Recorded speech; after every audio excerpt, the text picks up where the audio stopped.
Welcome back to the second part of the four-part series, Introduction to Governance, for private, SMEs, and entrepreneurial businesses that are looking to take their business to the next level. Part one, we covered the concepts of governance, what it was, and spoke a little bit about King 4. That's all great, but the reality is you have to have a starting point. Whether you're starting a brand new business or whether you join a company, you have to have a strategy because everything flows out of that. So let's just look at that and say, there's the company. You need a strategy. That's the company. That's the strategy that takes the company forward. It's the momentum that's driving the company forward, and it's inherent in every company. You may not know that it's there, but it's there. The critical part for the board or the leadership is to have a clear understanding of that strategy. Because if you don't, and you're all on the same page, when you start discussing issues, you will get into a situation which I call being seduced by opportunity. And that's normally driven by the bottom line. We can make money out of it. And I'll pick up on that later. But understand that's the company. Down here, we have the laws and regulations. Call that the macro environment. Another word for this is rules of the game.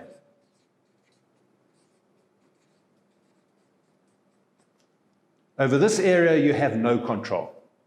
If you want to be in the game, play by the rules. It's like football. You can play football, but you cannot go behind the goal, come around the other side of the goal to score a goal. You have to play within the lines. Here are their rules. There's a Companies Act. And there are certain other things like BBBE. And then we get into the macro environment, the exchange rate, the interest rate. You have no control over those elements. But what you need to do is understand them relative to you and feed them into the organization. But don't sit around the leadership table talking about if only the exchange rate was 20-1, we could export a lot more. It's irrelevant. It's not 20-1. Understand the impact on the company. If it was 20-1 and you were, for example, importing, could you survive? Material impact.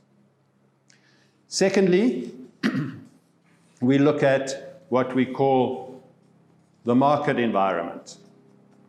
That's the market that you're targeting.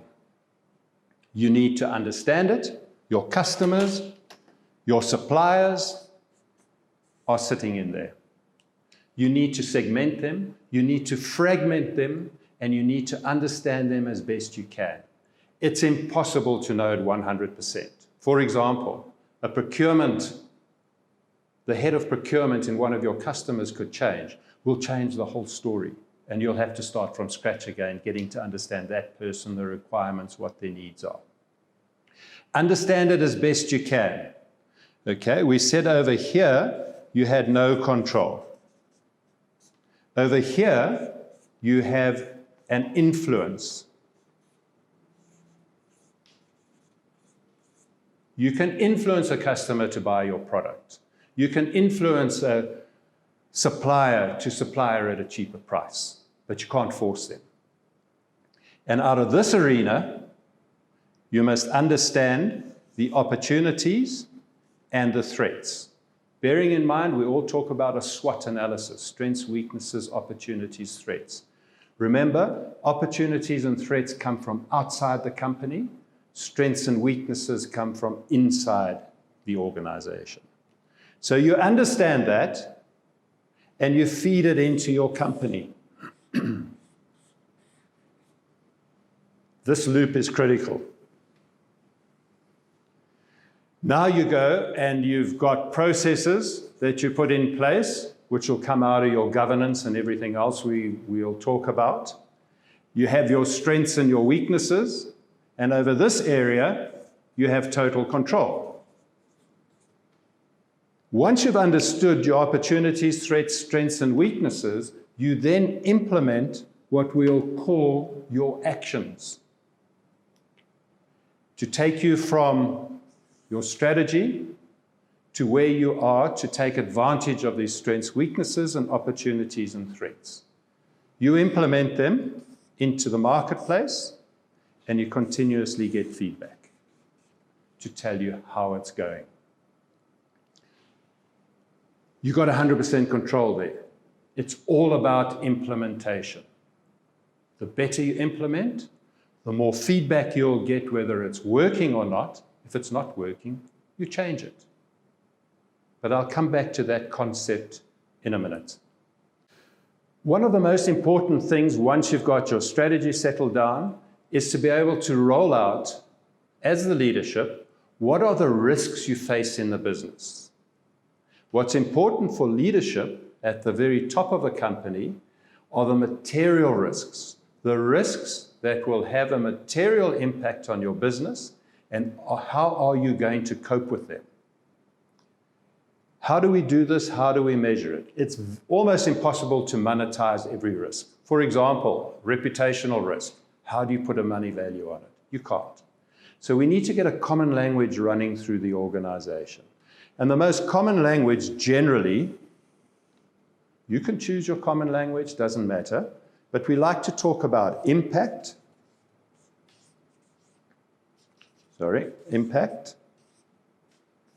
and probability. I'm not very good, let me do it again here, probability.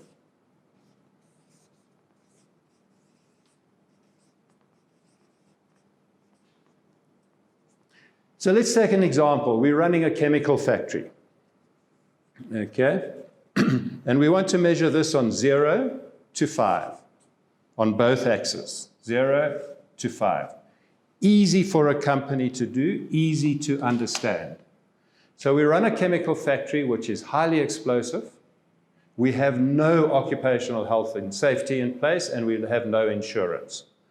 What is the probability of a fire or an explosion on a 0 to 5? Very explosive, it's a 5. What is the impact of that explosion? The factory gets burnt down, takes us 6 months to rebuild the factory. We're out of business for 6 months, no profits, but we keep all our costs. Impact, 5. So we move this along and we say the result of an explosion in that environment sits up at this very top end. So now we've got to take action. What do? Impact, we go and get insurance. So if the factory burns down, we take insurance to rebuild it, and we take insurance for loss of profits for 6 months. There will still be an effect, but let's say it drops down to 2. What's the probability if we introduce occupational health and safety and we comply with all the requirements and we look after and we're very careful on how we run the factory? Again, we reduce that to round about a 2. It's still an explosive environment. 2 times 2 is 4. The residual risk, the risk that's left behind after the actions we've taken, is now 4. We can live with that. We cannot live with this area.